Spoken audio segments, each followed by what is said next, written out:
Tai-Ho Kim wiped the sweat from his forehead and adjusted his work goggles. The air in his small salvage ship was hot and smelled of oil. Outside, the darkness of space stretched in all directions. His ship floated near an old asteroid belt that most people avoided. Just one more good find, he mumbled to himself. One good find, and I can take a break for a month. Tai-Ho was a mechanic. The best human mechanic in this part of space, many said. He could fix things that others thought were beyond repair. He worked for the Interstellar Salvage Guild, but preferred to work alone. Humans talked too much. Machines were simpler. His scanner beeped. Something metal was floating among the asteroids. Something big. Drone, go check it out, Tai-Ho ordered. His small drone flew out of the ship. Its camera sent images back to Tai-Ho's screen. At first, all he saw were rocks and more rocks. Then something reflected the drone's light. Something smooth and curved. Zoom in, Tai-Ho said. The image grew larger. Tai-Ho's eyes widened. It was a ship, but not like any he had seen before. Its hull was made of a strange metal that changed colors as the drone moved around it. The ship's design was unusual. No clear front or back, just a rounded shape with odd bumps and curves. No markings I recognize, Tai-Ho said to himself. He checked the galactic registry on his computer. Nothing matched this ship's design. Must be really old, or from beyond known space. The drone scanned the ship. No power readings, the drone reported in its flat voice. Hull is intact. No life signs detected. Tai-Ho felt excitement build in his chest. Alien tech from an unknown species could be worth a fortune.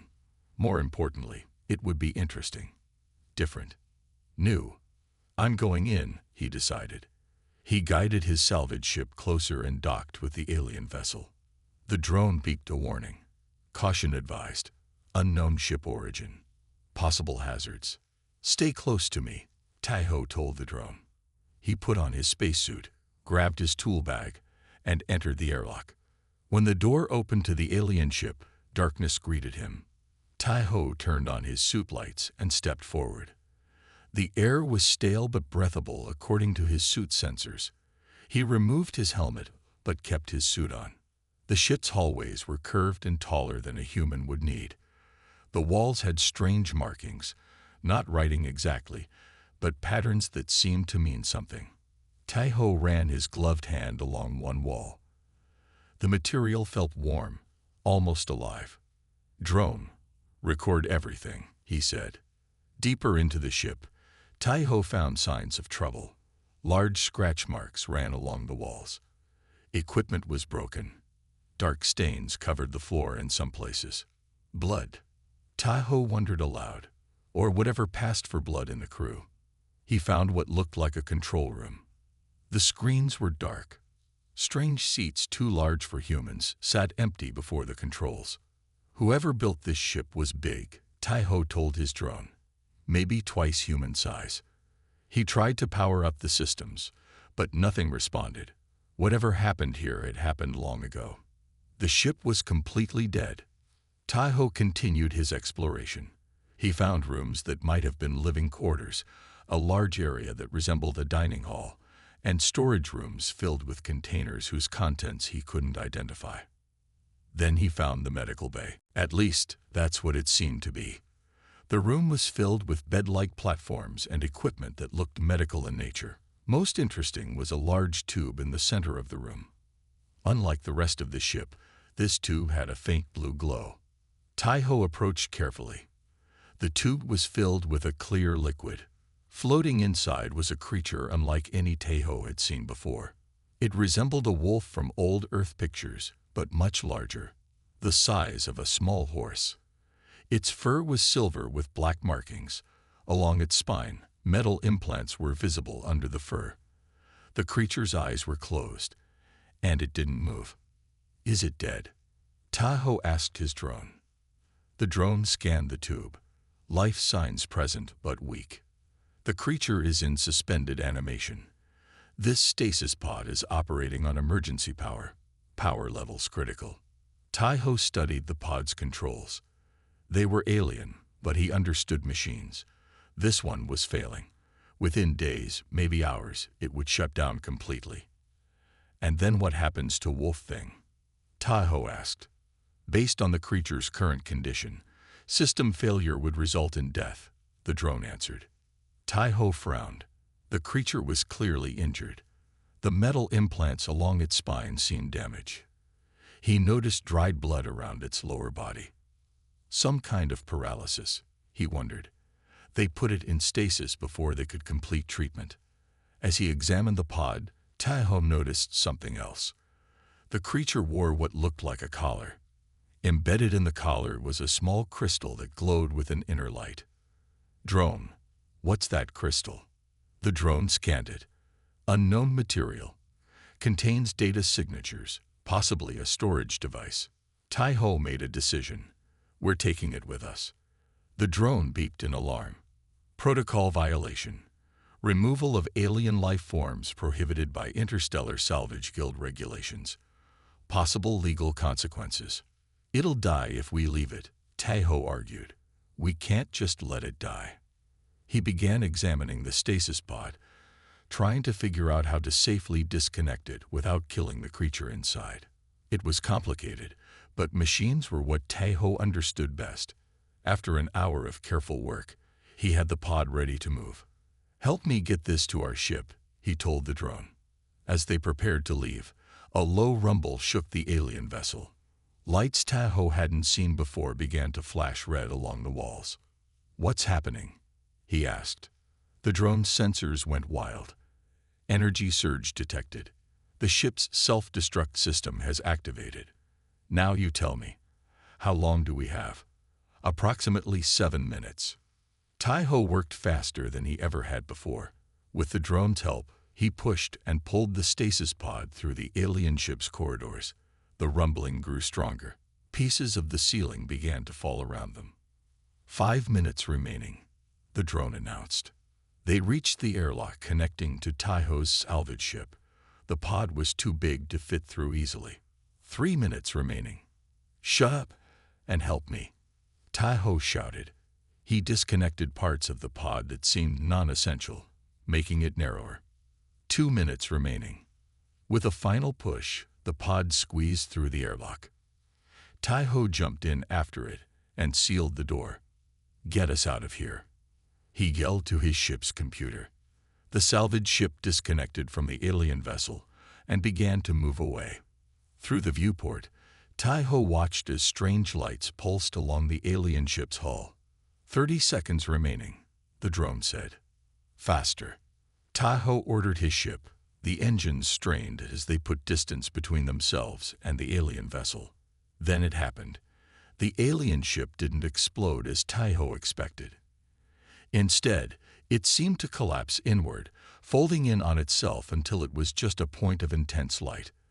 Then that light vanished too, leaving nothing behind. Tahoe stared at the empty space where the ship had been. "What just happened?" "Unknown," the drone replied. "No debris detected. The ship has been completely annihilated." Tahoe looked at the stasis pod and the wolf-like creature floating inside it. The only evidence that the alien ship had ever existed. "What have I gotten myself into?" he wondered. The crystal on the creature's collar pulsed once, as if in answer to his question. 3 days had passed since Tahoe brought the alien wolf creature to his workshop. His small home sat on the edge of New Buzan, a mining outpost far from busy space lanes. Here, people minded their own business. That's why Tahoe liked it. The stasis pod hummed in the corner of his workshop. Tahoe had built a new power system for it, using parts from old mining equipment. The blue glow from the pod lit the room at night. "How am I going to fix you?" Tahoe asked the sleeping creature. He studied the metal implants along its spine. They were damaged, with broken connections and bent parts. Tahoe's drone hovered nearby. "Continued violation of Salvage Guild regulations. Recommended action. Report to authorities." Tahoe waved his hand dismissively. "Keep scanning its vital signs. I need to know if anything changes." He had been working nonstop, studying the creature's implants and trying to understand their purpose. They seemed to connect to the wolf's nervous system. Taiho guessed they helped it move. "You can't walk, can you?" he said to the sleeping alien. "That's why they put you in stasis. They were trying to fix your spine." Taiho was good with machines, not biology, but the implants were machines, and machines he understood. He gathered tools and materials and began to work. First, he needed to get the wolf out of stasis safely. He built a life support system using medical equipment he had traded for in the past. Next, he needed to repair the implants. This was harder. The technology was alien, but Taiho could see patterns in its design. He began making replacement parts. On the third day, Taiho was ready. He drained the stasis fluid from the pod and carefully moved the creature onto a large table. Up close, the wolf was even more impressive. Its silver and black fur was thick and soft. Its body was muscular and powerful. Taiho noticed its paws had opposable thumbs, like a human's. "You're not just an animal, are you?" he said. "You're intelligent." Taiho connected his life support system to the wolf. Its chest began to rise and fall with steady breaths. Next, he started working on the damaged implants. Some parts he could fix, others he had to replace completely. Hours passed as Taiho worked. His hands moved carefully, connecting wires thinner than a hair, aligning parts that had to fit perfectly. Finally, he made the last connection and stepped back. "That should do it," he said to his drone. "The implants should work now, at least partially." As if responding to his words, the wolf's eyes suddenly opened. They were golden, with pupils that narrowed to slits in the workshop's light. The creature looked directly at Taiho. Then pain exploded in Taiho's head. Images flooded his mind. A ship under attack, creatures with razor teeth, running, hiding, pain in the spine, darkness. The images came faster and faster, accompanied by feelings of fear and confusion. Taiho fell to his knees, clutching his head. "Stop," he gasped.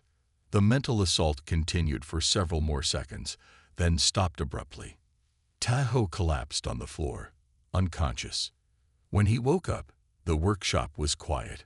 Taiho's head throbbed as he sat up slowly. The wolf creature was still on the table, watching him with those golden eyes. It hadn't moved from the table, but its head was raised, alert. "You're telepathic," Taiho said, his voice hoarse. "You put those images in my head." The wolf made a soft sound, something between a whine and a word. It tried to move its body, but couldn't. Only its head and front legs responded. The back legs remained still. "I haven't fixed everything yet," Taiho explained, pointing to the implants. "Your lower body is still paralyzed." The wolf looked at him, then at the implants, then back at him. Its eyes seemed to hold understanding. Taiho approached slowly. "Can you understand me? I'm not going to hurt you. I want to help." The wolf was still for a moment. Then, carefully, it sent a single image to Taiho's mind. The image was gentle this time, not painful. It showed Taiho working on the implants, but from the wolf's perspective. "Yes, that's right. I fixed some of your implants. Not all of them yet." The wolf sent another image, Taiho dragging the stasis pod to his ship. "Yes, I brought you here from that ship. It was destroying itself." The communication was getting easier. The wolf seemed to be learning how to share thoughts without hurting him. Taiho grabbed his universal translator and placed it near the wolf. "Try to speak. This might help." The wolf made those strange sounds again. The translator processed them, then produced words in a flat, mechanical voice. "Where am I? Who? You? My name is Taiho Kim. I'm a human mechanic. You're in my workshop on a mining outpost called New Buzan." The wolf processed this information. Then, through the translator, "I am Nari, scout of Kinnear people. Thank you. Saving me. Kenner, I've never heard of your species. We stay hidden, hunted by Vorax. The name Vorax was accompanied by a mental image of terrifying creatures with multiple limbs and sharp teeth. The same creatures from the earlier mental flood. Were they the ones who attacked your ship? The ones who hurt you? Neri's eyes seemed to darken. Yes, they hunt, my kind, for our minds. Taiho pointed to the crystal on Neri's collar. What's this? It seems important. Neri's reaction was immediate. Fear spiked through their mental connection. Protect. Must protect. Has location. Home. Secret. Okay, Taiho said quickly. I won't touch it. It's safe with you. Neri calmed down. She looked at her back legs, then at Taiho. Can you fix me? Taiho nodded slowly. I think so. It will take time. The technology is different from what I know, but I can learn it. I can help you walk again. Neri made a sound that the translator didn't catch, but through their mental link, Taiho felt gratitude. Over the next few days, Taiho and Neri developed a routine. He would work on her implants for hours, making small improvements. She would tell him about her people, the Canner, and their culture. They were a peaceful species with strong psychic abilities. They had been hiding from the Vorax for generations. Taiho helped Neri move around the workshop. Her front legs were strong, and she could drag her back legs behind her. It wasn't comfortable, but it was better than being stuck on the table. Why did the Vorax attack you? Taiho asked one evening as they shared a meal. He had discovered that Neri could eat most protein-rich human foods. I was decoy, Neri explained. Led them away from others. My ship was faster, but they damaged engines, hit my spine when boarded my ship. And the crystal. What's on it? Neri hesitated. Map. To hidden home. All Canner there. Safe place. And if the Vorax find it, all die. The simple words carried immense weight. Taiho was about to ask another question when an alarm sounded. His security system. Someone was approaching his workshop. This was unusual. Few people came to this remote area. Through the window, Taiho saw a sleek ship landing nearby. It didn't look like a mining vessel or a trader. It was a military design, smooth and predatory. The ship's door opened. 3 tall, thin beings stepped out. They wore dark suits that covered most of their bodies, but their faces were visible. Long, pointed features. Sharp teeth glimpsed when they spoke. Multiple arms. Taiho recognized them from Neri's mental images. Vorax, he whispered. Behind him, Neri made a sound of pure terror. The wolf was still for a moment. Then, carefully, it sent a single image to Taiho's mind. The image was gentle this time, not painful. It showed Taiho working on the implants, but from the wolf's perspective. Yes, that's right. I fixed some of your implants. Not all of them yet. The wolf sent another image, Taiho dragging the stasis pod to his ship. Yes, I brought you here from that ship. It was destroying itself. The communication was getting easier. The wolf seemed to be learning how to share thoughts without hurting him. Taiho grabbed his universal translator and placed it near the wolf. Try to speak. This might help. The wolf made those strange sounds again. The translator processed them, then produced words in a flat mechanical voice. Where am I? Who? You? My name is Taiho Kim. I'm a human mechanic. You're in my workshop on a mining outpost called New Buzan. The wolf processed this information, then through the translator. I am Nari, scout of Canner people. Thank you, saving me. Canner, I've never heard of your species. We stay hidden, hunted by Vorax. The name Vorax was accompanied by a mental image of terrifying creatures with multiple limbs and sharp teeth, the same creatures from the earlier mental flood. Were they the ones who attacked your ship? The ones who hurt you? Neri's eyes seemed to darken. Yes, they hunt, my kind, for our minds. Tai-Ho pointed to the crystal on Nari's collar. "What's this? It seems important." Nari's reaction was immediate. Fear spiked through their mental connection. Protect. Must protect. Has location. Home. Secret. Okay, Tai-Ho said quickly. "I won't touch it. It's safe with you." Nari calmed down. She looked at her back legs, then at Tai-Ho. "Can you fix me?" Tai-Ho nodded slowly. "I think so. It will take time.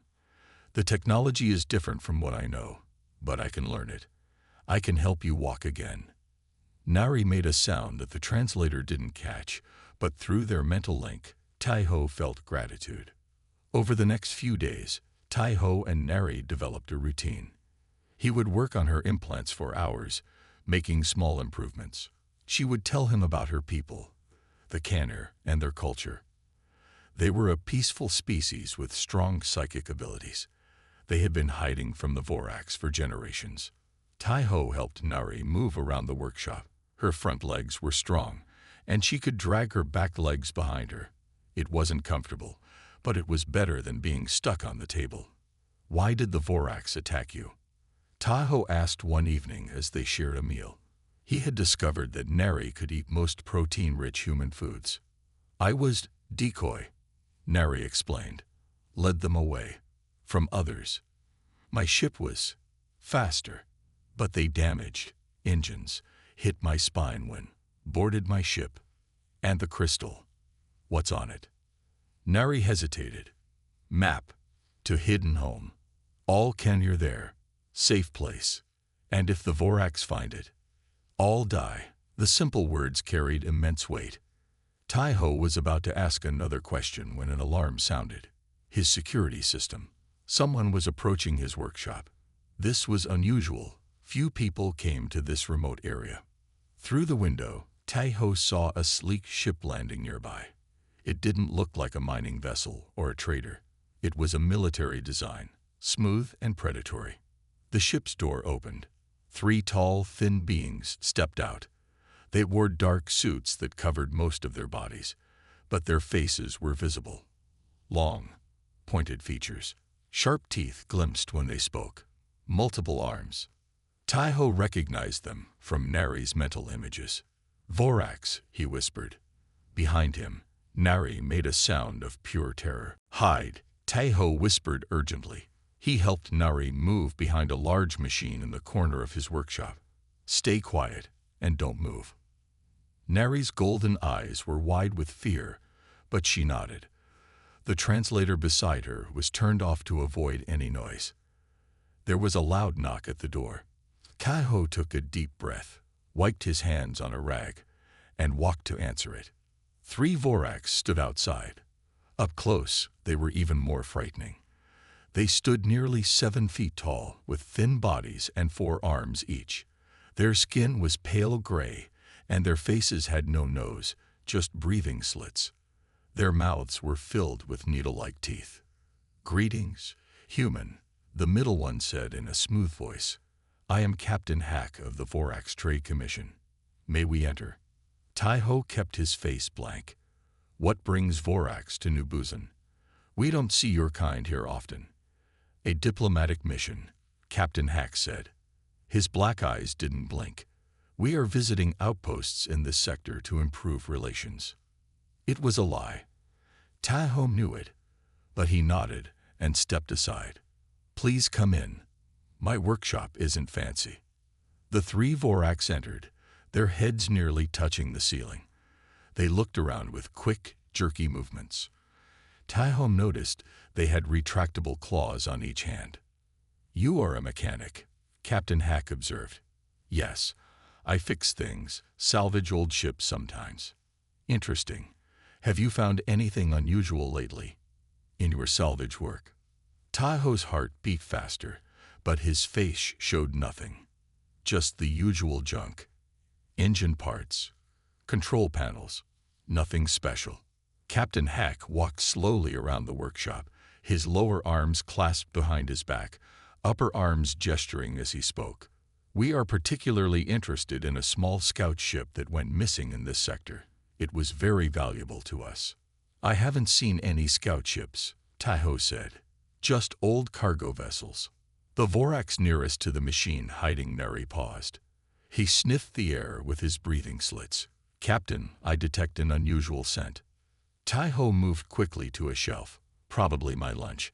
I was eating when you arrived. He held up a container of food. Captain Hack seemed unconvinced, but nodded. If you do find anything unusual in your salvage trips, the Vorax Trade Commission offers good payment for information. I'll remember that, Taiho said. The Vorax left, but Taiho watched through the window as their ship didn't take off.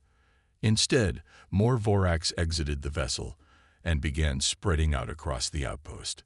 They're searching the area, he told Nari once it was safe to talk. They know you're here. We need to leave. Now. Taiho worked quickly. He gathered tools, food, and medical supplies. Most importantly, he packed the parts he would need to continue fixing Nari's implants. My ship is small, but it's fast, he told Nari as he helped her toward the back door. And I know tricks that don't appear in any manual. Getting Nari to the ship was difficult. She could use her front legs, but Taiho had to support her back half. They moved slowly through the shadows, avoiding the searchlights from the Vorax ship. They reached Taiho's salvage vessel, which he called Lucky Scrap. It wasn't pretty. Patches of different colored metal covered its hull, and parts stuck out at odd angles. But Taiho had rebuilt the engines himself. They were twice as powerful as they looked. Hold on, Taiho told Nari after helping her inside. This won't be a smooth takeoff. He powered up the engines but kept the lights off. The ship rose silently into the night sky. They were almost clear of the outpost when alarms sounded. The Vorax had spotted them. Time for a trick, Taiho said. He hit a button, and the ship released a cloud of metal particles behind them. Then he fired the main engines at full power. The Lucky Scrap shot forward like a bullet. Behind them, the Vorax ship gave chase, but the metal cloud confused their sensors just long enough for Taiho to reach the asteroid field that surrounded New Buzan. They're faster in open space, Taiho explained as he weaved between floating rocks. But I'm better at tight flying. Nari watched with amazement as Taiho guided the ship through gaps that seemed too small to pass. The Vorax ship fell behind, unable to match his skill in the asteroids. Where? Going? Nari asked through the translator. To see an old friend, someone who might help us. For 3 days, they traveled through back routes and hidden paths in space. Taiho avoided main travel lanes and stayed away from space stations and planets. All the while, he continued working on Nari's implants. Try to move your back leg, he instructed after connecting a new part to her spine implant. Nari concentrated. Her right back leg twitched slightly. Good, Taiho exclaimed. The signals are getting through. The connection is working. Nari sent him a feeling of joy through their mental link. Her telepathic communication had become more controlled. Now she could share feelings and simple images without hurting Taiho. On the 4th day, they reached a massive asteroid field known as the Graveyard. Hundreds of broken ships floated among the rocks, some ancient, some newer. My friend lives here, Taiho explained. Ji-Woo Park. He runs a repair dock hidden inside a large asteroid. He doesn't like most people, but he might help us. Taiho sent a special signal, and a hidden door opened in what appeared to be just another floating rock. He guided the Lucky Scrap inside. A large workshop filled the hollow asteroid.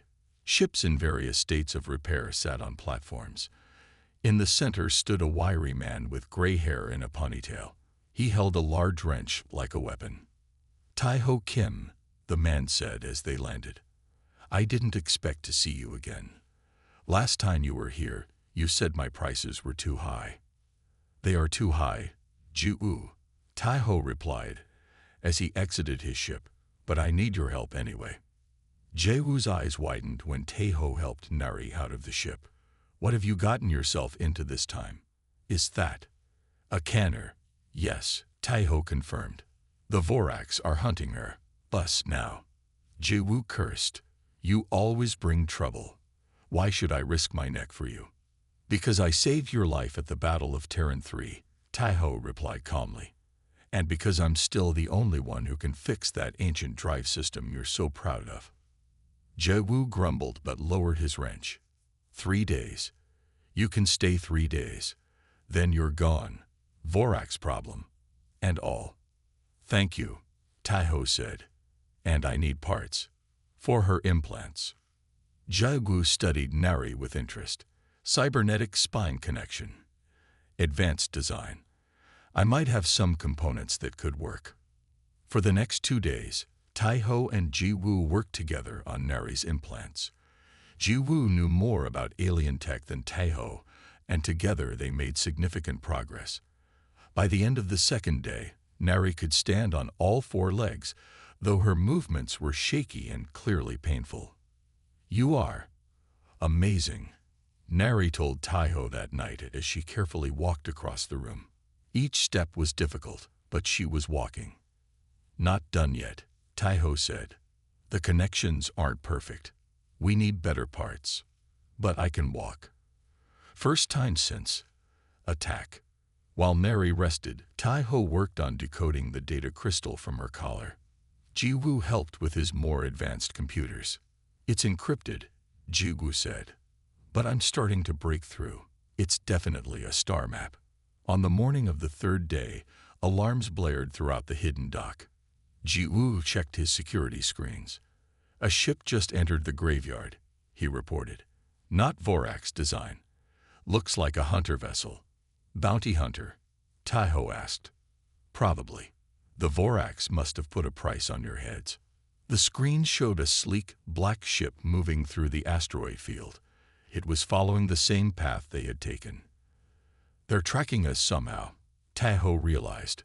He examined the lucky scrap and found a tiny device attached to the hull. A tracker. They must have placed it while we were on New Buzan. You need to leave. Now, Jiwoo said. The map, we haven't finished decoding it, Taiho protested. I'll send what we have to your ship. Go. Taiho helped Nari back to the lucky scrap. Her walking was still unsteady, but much better than before. As they prepared to take off, the dock shook violently. The bounty hunter had found them and was firing at the asteroid. Who is it? Taiho asked Jiwoo over the communicator. Sun Meikang, Jiwoo replied. One of the best bounty hunters in the sector. She never fails. The name sent a chill through Taiho. Everyone knew of Sun Meikang. She had once tracked a fugitive through the void for 6 months without rest. Good luck, old friend, Jiwoo said as the lucky scrap's engines fired up. You're going to need it. The hidden door of the asteroid opened, and Taiho's ship shot out into space. Immediately, the black hunter vessel turned to follow. The chase had begun. Hold on, Taiho shouted as he pulled the lucky scrap into a sharp turn around a large asteroid. The black hunter ship followed close behind, firing laser bursts that lit up the darkness of space. She's good, Taiho admitted as he watched Sun Meikang's ship match his every move. Too good. Nari stood shakily next to him, her golden eyes fixed on the screens. Vorak's pay. Much money. For me. For Crystal. Taiho nodded grimly. We need to lose her. I have an idea, but it's risky. He guided the lucky scrap deeper into the graveyard, toward a dense cluster of ancient wrecks. The area was known as the Tangle, a maze of broken ships fused together over centuries.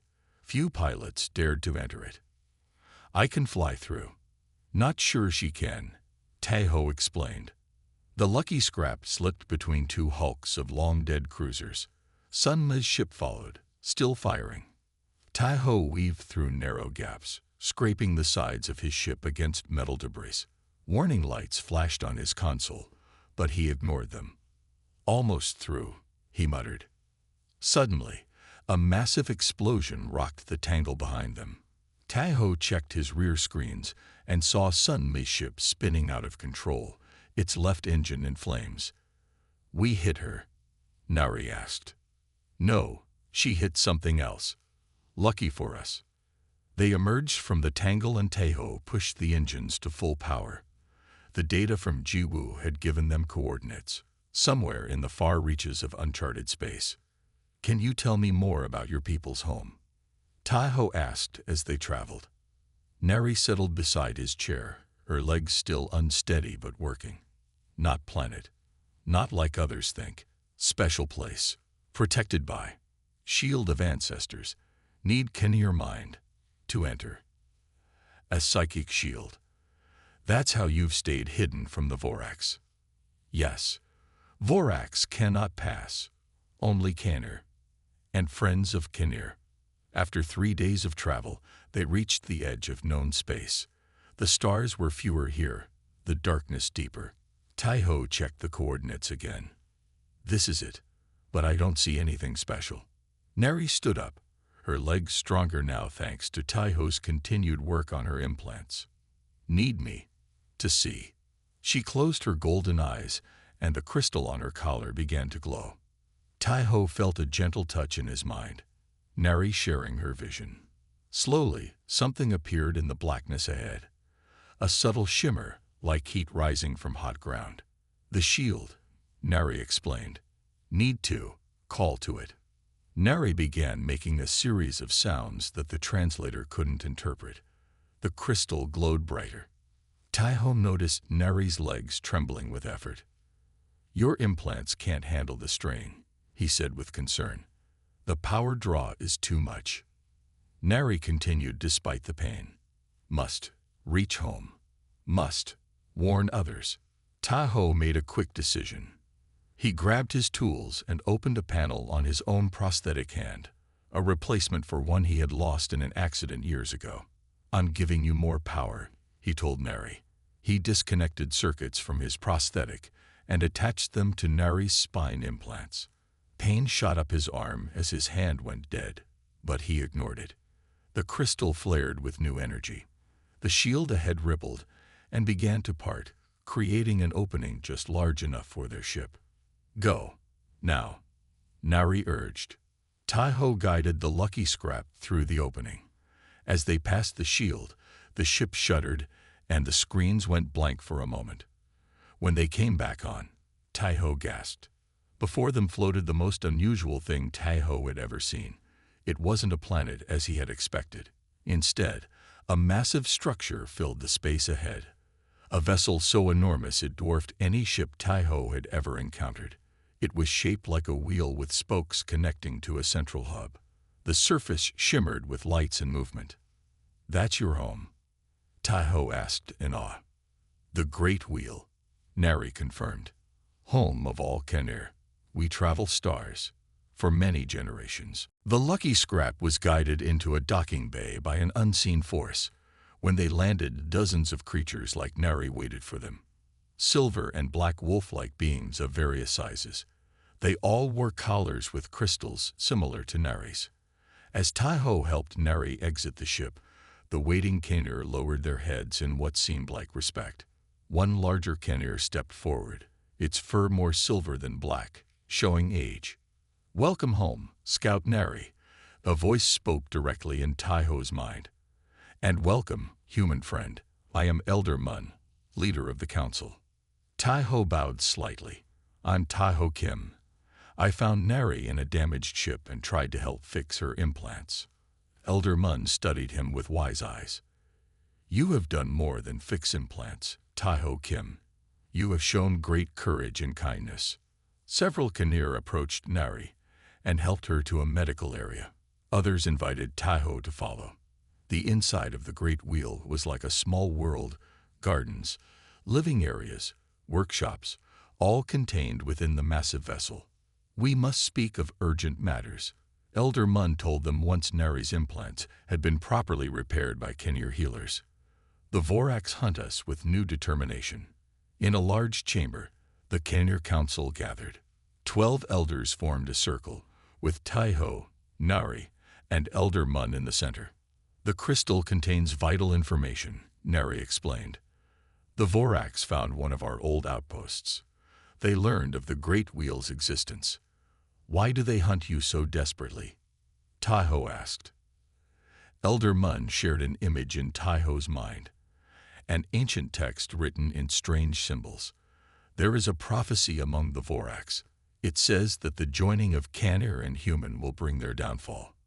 "But humans and Kanir have never met before," Taiho said, confused. "This is not entirely true," Elder Mun replied. "There is something you should see." The council led them to another chamber.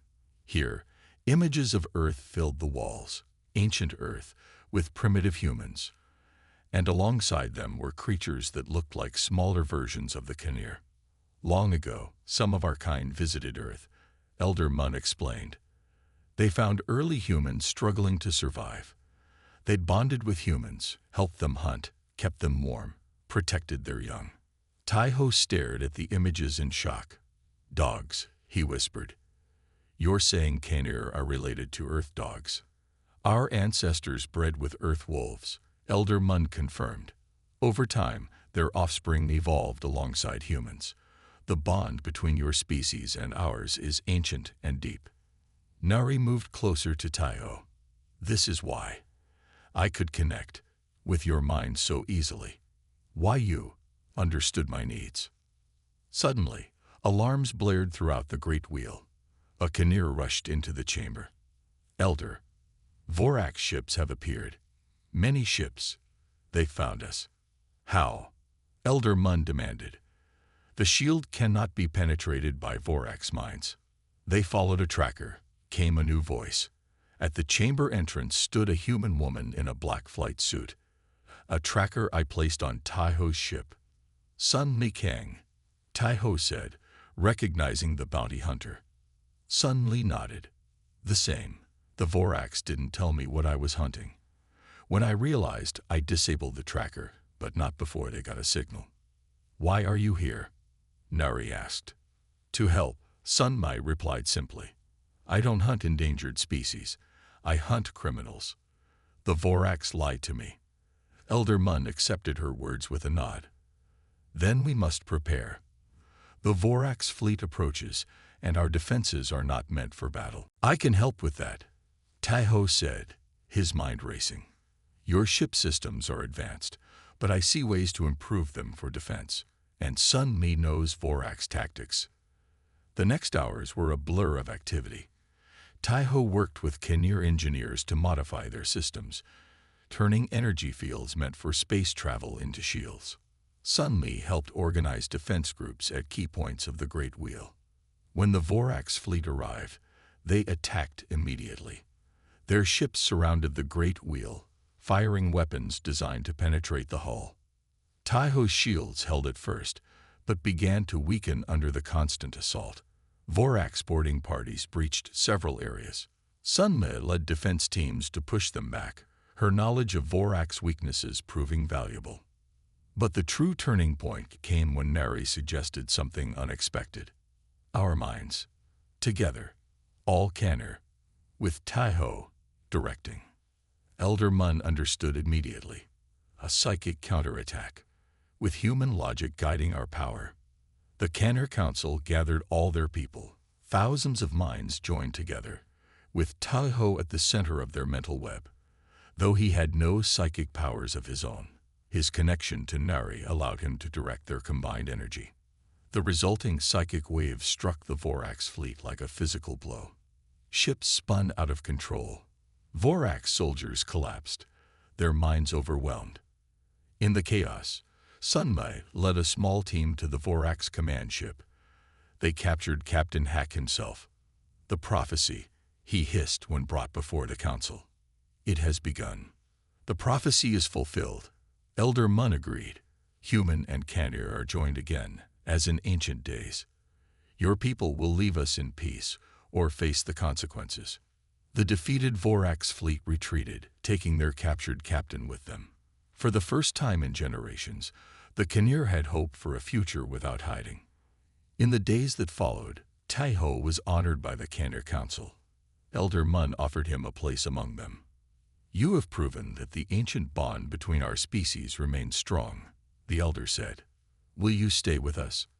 Help us rebuild connections with humans." Tai-Ho looked at Nari, now fully healed and standing proudly beside him. Their mental connection had grown stronger each day. "Yes," he said simply. "This feels like where I belong." In the vastness of space, aboard the Great Wheel, a human mechanic had found his true home, not among machines, but with the descendants of Earth's oldest friends. And something told him this was just the beginning of a much larger story.